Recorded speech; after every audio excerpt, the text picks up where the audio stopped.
Milenka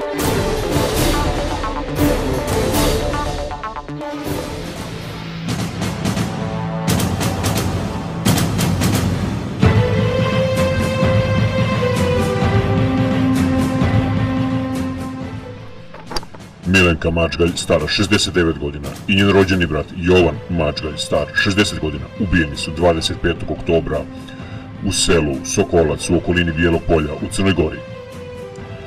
Dobronamerna porodica, kao što su bili Mačgalji, primila je na konak Aliju Balijagića. Oni su mu dali da večera. Nažalost, svoju dobrotu platili su glavom, jer ih je Alija hladnokrvno likvidirao. Balijagić je kome večeri bio kod žrtava, večerao je, a kada su ga ispratili u njihov dom došla je policija, koja se raspitivala o Balijagiću i ukradenim puškama. Sumnja se da su Mačgalji rekli policajcima da je to lice već nekoliko dana dolazilo kod njih.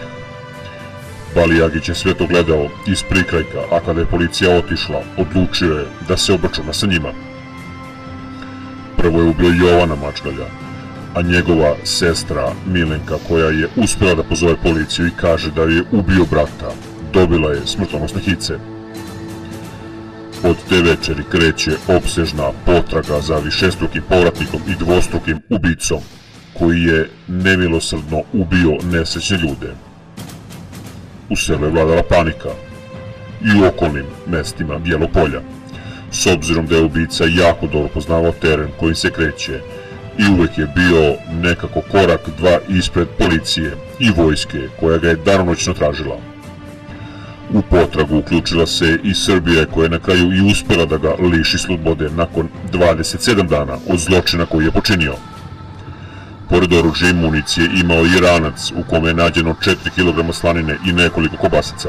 Sumnja se da je Alija Balijagić tokom svog skrivanja obijao kuće i šupe, iz koji je krao hranu i alat, koji mu je bio potreban da preživi u bekstvu. Također, tokom istrage nađena i treća puška za koju je prema dosadašnjim informacijama ustanovljeno da je korišćena u krvavom delu ubistva.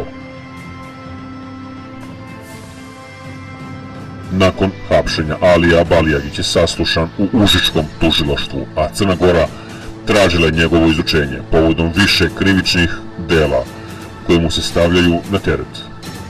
Balijagić je na ovim prostorima pamti kao razbojnika koji se odmetnuo u šume, a zbog raznih razbojništava i razbojničkih krađa i silovanja oko 2 decenije proveo je u zatvoru. Monstrum koji je ubio porodicu Mačgalj zaslužuje doživotnu robiju.